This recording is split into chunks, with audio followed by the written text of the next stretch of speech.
Have you saved over $2 million but feel completely overwhelmed by all the retirement decisions you need to make? Today, I'm showing you our 3-step process that took Eric and Anna, who felt exactly the same way, from paralyzed by all the decisions to excited about their retirement future. Have you ever tried to answer one retirement question only to discover it creates 3 more about healthcare, taxes, and Social Security? Eric and Anna had $2 million saved, but felt paralyzed. What if they made the wrong decision and had to go back to work? I'll walk you through our 3-step process: getting clear on what they wanted, building the plan to fund it, and stress testing it against real scenarios. That 3rd step is where everything changed. When they saw what their money could actually do, they went from fear to excitement about retirement. The example I share today uses adjusted details for privacy, but you can apply these same frameworks to your own situation. Let me introduce you to Eric and Anna's sample. Eric is 61 and a manufacturing operations manager. Anna is 60, a school counselor who's dedicated her life to helping kids navigate their futures. Together, they've worked hard and saved diligently for over 30 years. Here's exactly what they walked in with. You can see right here at the top, $2.8 million in total net worth. Eric has $1.3 million in his 401k, the result of decades of steady contributions through his manufacturing career. This is where most of their retirement wealth sits. Anna has $125,000 in her Roth IRA, tax-free money that'll be valuable down the road. She also has $225,000 in her school retirement account. Together, they have $350,000 in their joint regular investment account, money they can access anytime without retirement account restrictions.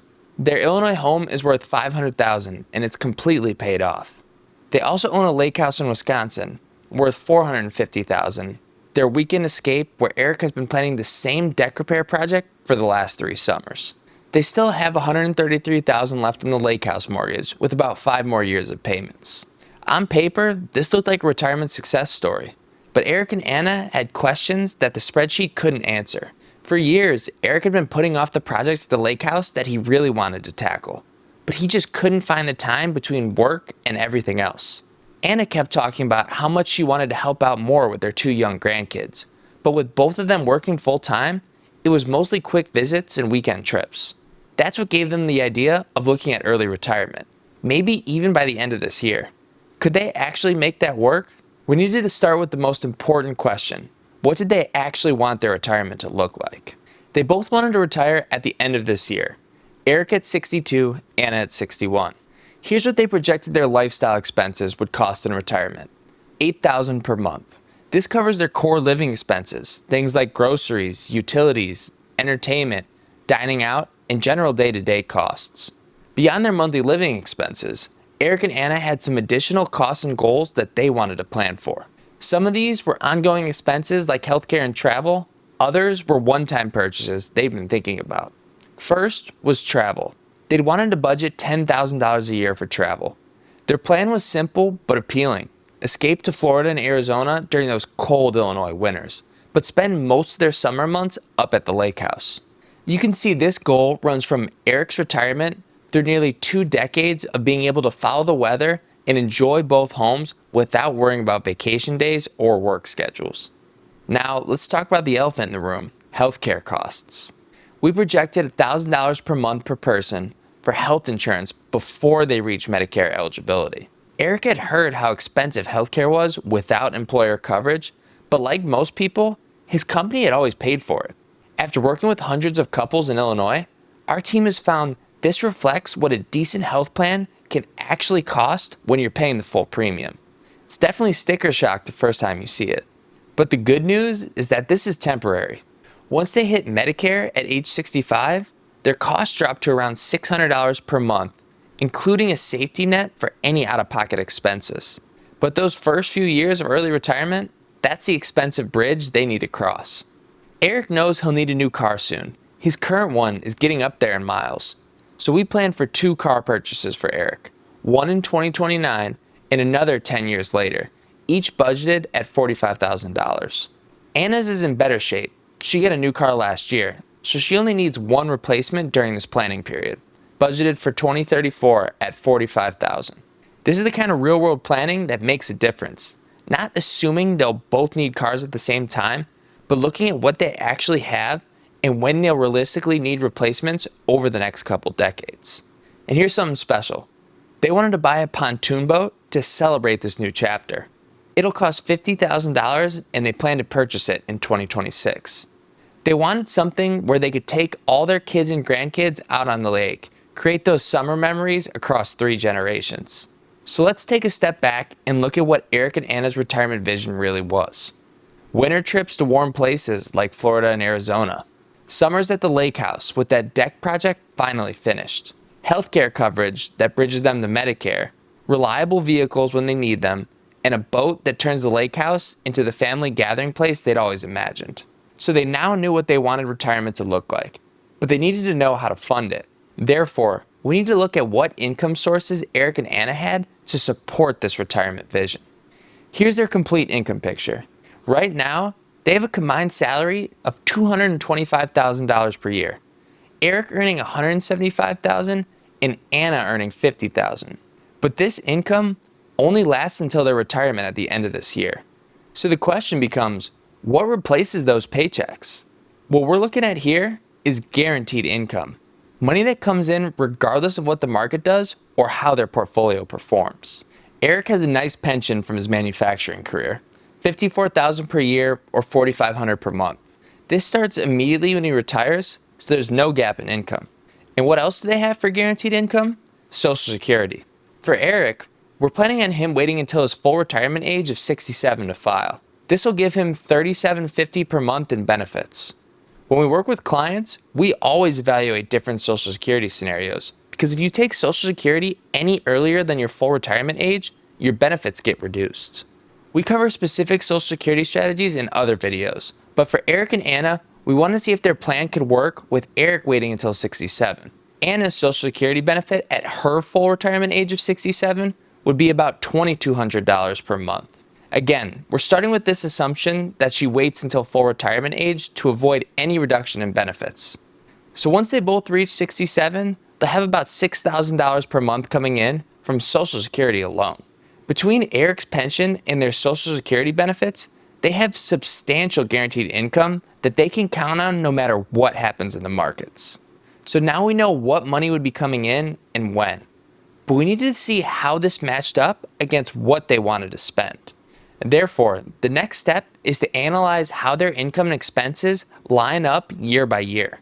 This is the cash flows page, one of the most important pages in assessing any retirement plan. This shows us exactly what money comes in, what money goes out, and most importantly, what their savings need to cover each year. Let me walk you through how this all ties together. First, their income over time.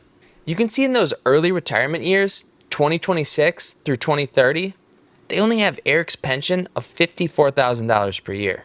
But watch what happens in 2031 when Eric reaches 67.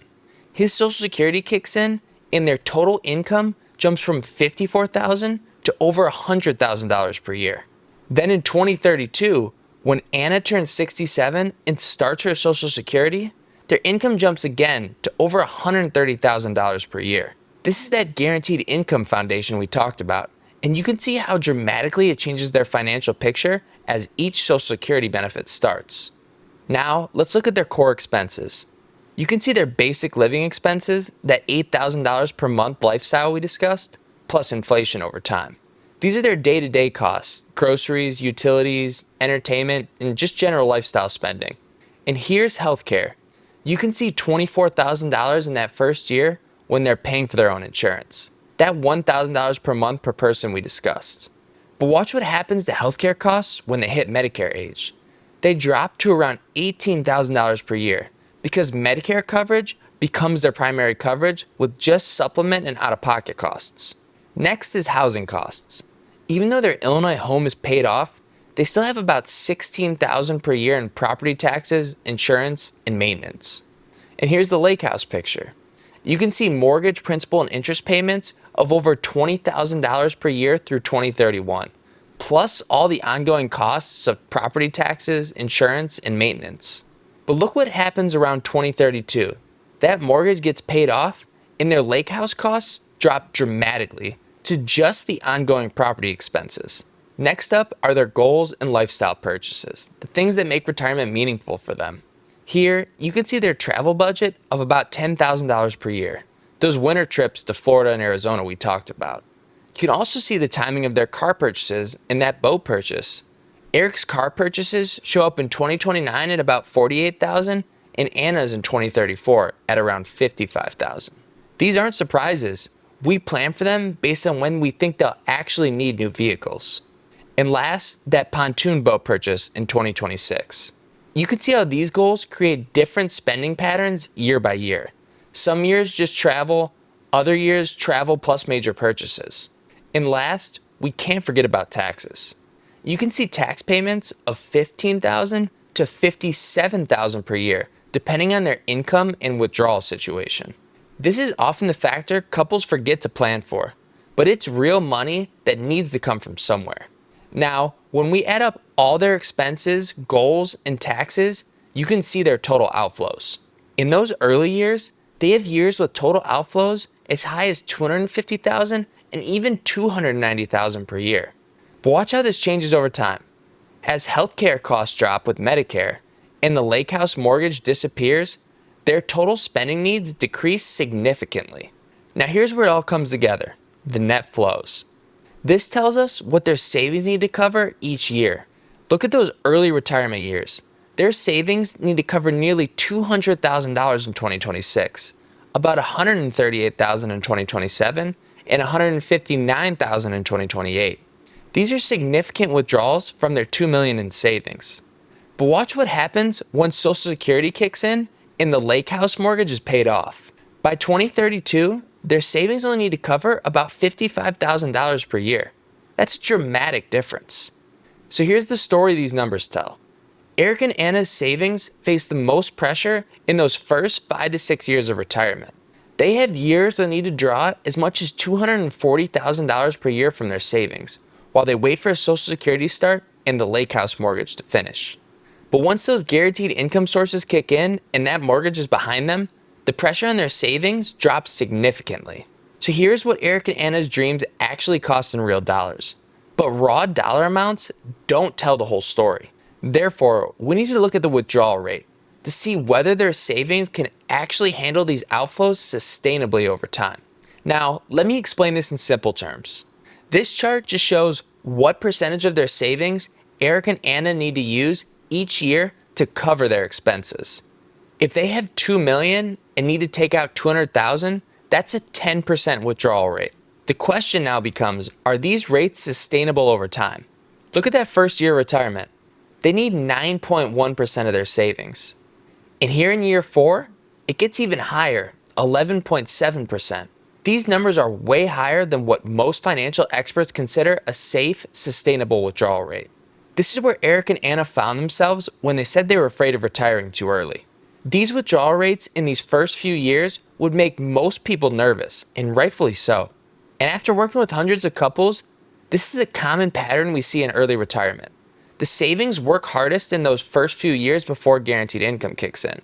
But watch what happens at Eric's age 68 when Anna's Social Security kicks in. The withdrawal rate drops to 2.9%, less than 3% of their total investment balance at the time. And look at the pattern from that point going forward. It stays low for the remainder of their plan. We're talking about withdrawal rates under 3% for most of their retirement. This is the calculation that changed everything for Eric and Anna. Yes, the early years put pressure on the savings, but it's temporary pressure. This is exactly why we planned for this scenario rather than just hoping it works out. Now, a 3% withdrawal rate compared to the 6.5% rate of return we use based on their specific investments tells us something important. When you're only taking out 3% and the investments are growing at 6.5%, that gives you a substantial cushion. The savings aren't just surviving, they have room to grow even while supporting retirement. But after watching their 401ks drop during recent market downturns, Eric and Anna couldn't help but think, what happens if the market doesn't cooperate in those critical early years when they're taking big amounts from their savings? That's where stress testing comes in. That 3% withdrawal rate sounds great when markets are performing well. What if they retire right before a market crash? What if we get another 2008 or another dot-com bubble burst right when they're drawing those high amounts. Remember, they need over 10% of their savings in some of those early years. If the market drops 30% at the same time they're making these large withdrawals, does the plan still work? We put this plan through what's called a Monte Carlo analysis. Here's how this works. We run their retirement plan through 1,000 different market scenarios. Everything from great markets to terrible markets, market crashes in year one, inflation spikes, you name it. We're essentially asking if you could live through retirement 1,000 different times with 1,000 different market conditions, how many times does the plan work? And the answer, 98% of the time. Out of 1,000 different market scenarios, this plan succeeds in 980 of them.